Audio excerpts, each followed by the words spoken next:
So yung magandang umaga sa inyo lahat mga kalapatid. Nandito tayo ngayon sa ating mini breeder.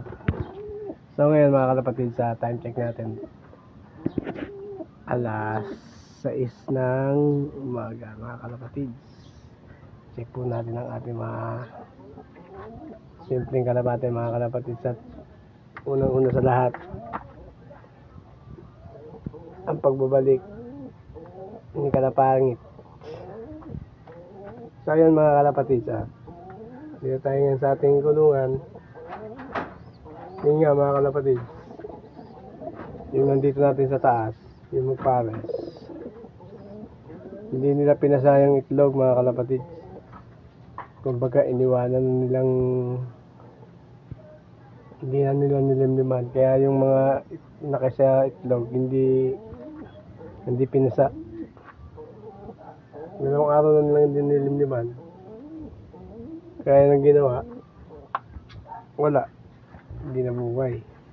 Ngayon yung nandito natin, yung pinakita ko sa inyo nakaraan,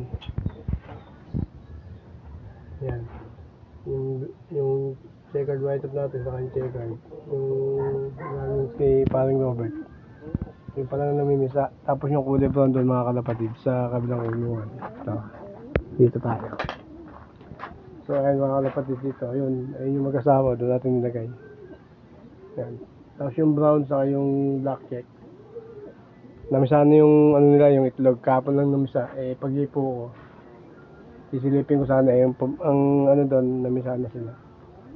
Kaya yun mga kalapatid, bali meron tayo ditong isang inakay. Tapos meron pa doon isa pa lang namimisa doon Naabangan ko pa isa, baka mamaya ganun din mangyari, iwanan din. Siyempre may ganun talagang lahing kalapate, pag namisa na yung isa, iiwanan na yung sa bahala na. Pero tingin ko naman pipisay nung ano yun, nung isa nating alaga dun. Tapos yung mga kalapatids, at hindi pa tayo makakit sa bubong natin. Yan yung look natin. Sira yung pinto doon, ayusin natin. Baka tumatayaming na tayo. Ang hirap kasi umakit ito, wala tayong hagdanan. Ayan yung hagdanan kasi natin dito dati nasira. Excuse me. So yun mga kalapatid, sa'yo yun lang yung share ko sa inyo. Patuloy pa rin tayo nagbibigay ng bawang sa vitamins. So kahapon nga nagbigay tayo ng bawang, pero yung vitamins araw-araw yung mga kalapatids. Hindi natin sila inaano, kaya yung mga katawan nila medyo musbong na naman, gumanda na. Kakabigay natin ng vitamins.